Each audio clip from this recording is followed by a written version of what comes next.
Quanto tempo você ficou praticando dessa fase aí que você começou já a pensar também não somente em acorde, mas escalas, essas coisas assim? Foi logo no início também? Foi bem no início. Eu comecei ao contrário, né?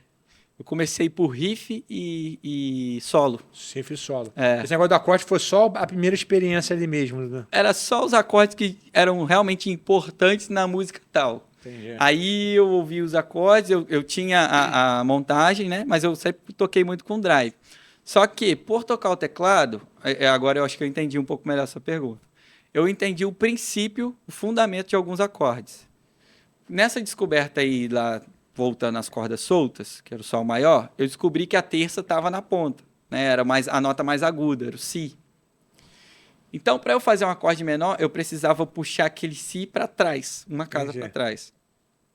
Né? Acho que foi isso que você perguntou, né? Não, não, é por aí mesmo. Na verdade, você tava. O que eu tava querendo entender é o seguinte: você Sim. pegou, meteu o dedão, saiu um Ré maior. É. Aí você move, né, aquele Lázinho ali, né? Lá sustenido, vai indo. Eu pensei que você tinha primeiro começado só com acorde e depois. E você fala assim, pô, não dá pra solar aqui, né, com o dedo. Porque é meio que não tem nenhuma obviedade, né, cara? Ah, vou começar a fazer escala. E você não teve referência, você não viu ninguém tocando com o pé. Na época, não. Só ouvia falar. Ah, tem o Tony Melendes, que tocou pro Papa e tal. Eu já conto uma história sobre isso.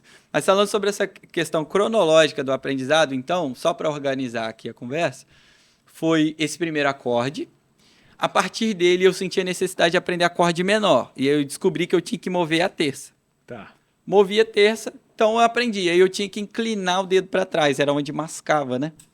Eu não conseguia, porque o mesmo dedão, pensa, o dedão é reto. Sim. O mesmo dedo que pega três cordas na mesma casa, agora ele tem que pegar duas numa casa e uma É. atrás. Então, foi um pouco trabalhoso aprender isso, É igual o slide, né? né? O slide tá aqui, né? Se ele precisar tocar uma nota, tem que fazer assim, já é um movimento bem mais difícil, né? Muito mais difícil você fazer essa, envergar, né? Assim. É. Aí eu fui melhorando isso, e à medida que eu fui tocando, né, esses dois, eu quis tirar riff. Eu não comecei pelo solo, comecei pelos riffs. Então eu repeti os riffs. Automaticamente, eu fui descobrindo os melhores dedos, né? Geralmente são o dedão e o indicador, para fazer os solos também. Aí eu fui ver bend. Por que o cara levanta a corda?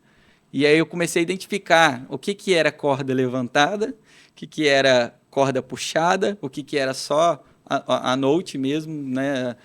Em cima dela, a precisão ali. Comecei a destacar pelo ouvido essas coisas. Junto com isso, eu fui sentindo que o acorde era mais cheio do que eu fazia. E às vezes não tinha ponta, os power chords. Então fui organizando assim tudo com repertório e perguntando. Vi o meu primo tocar um negócio na guitarra. E aí, cara, como é que é isso aí? Ah, não, esse dedo vem aqui. Ele me ensinou um Lá menor com sétima. Eu não sabia fazer nem um Lá menor direito ainda. Ele falou: ó, você vai tocar a corda solta, vai prender aqui, vai deixar tal solta. É assim. Aí daquilo ali eu fazia o Lá menor com sétima. Só sabia que ele Lá menor com sétima. Então, organizando, assim, foi bem gradativo, passo a passo. Mas por fazer todo dia e muito tempo, foi uma evolução relativamente rápida. Agora a questão da história do Tony Melendes não é com ele, né? Que desde pequeno, eu nasci com a deficiência, né? Então eu sempre ouvi as pessoas falando de proezas de outras pessoas com deficiência que atingiram high levels, assim, né? E eu ficava muito bravo, eu ficava muito bolado, porque parecia que eu não sabia fazer nada, né? Eu já escrevia, comia sozinho, fazia as coisas do dia a dia. E aí sempre vinha alguém e falava, ai, conhece fulano de tal, ele nada pra caramba, você pode nadar, tipo, querendo incentivar. Eu tinha uma raiva disso, eu já tocava bateria, minha vontade na época, criancinha, era falar, mas eu toco bateria, ele não toca, sabe? Eu era muito assim. Então, a minha família sempre falou muito isso, e por já falar desde pequenininho, eu não dava muito crédito, eu não dava muita atenção para isso.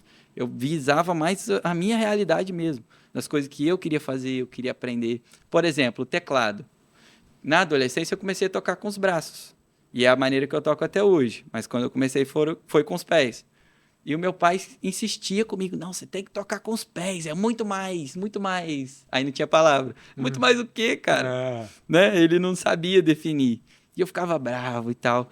Então eu demorei muito a ver essa galera. Hoje, pô, nada disso. Tenho o maior prazer de ver os caras trabalhando, os caras vencendo, sabe? E eu acredito que para mim o olhar não seja também como para a pessoa que tem a mão. Para mim é você, talvez um guitarrista com as mãos, ver um guitarrista com as mãos. É mais ou menos isso. não, então, mas é porque você. A minha pergunta é: você não tinha aquele cara que você fala assim, deixa eu ver como que ele toca, para observar aqui como que ele usa os pés, como que ele muda de uma corda para outra. Você não teve essa referência, né? Não tinha. Até por não dar muito crédito e não buscar. E também, o tempo que eu comecei a tocar guitarra, na minha região, a internet ainda não era acessível. Por exemplo, eu não tinha internet em casa. Demorou a ter internet na minha casa.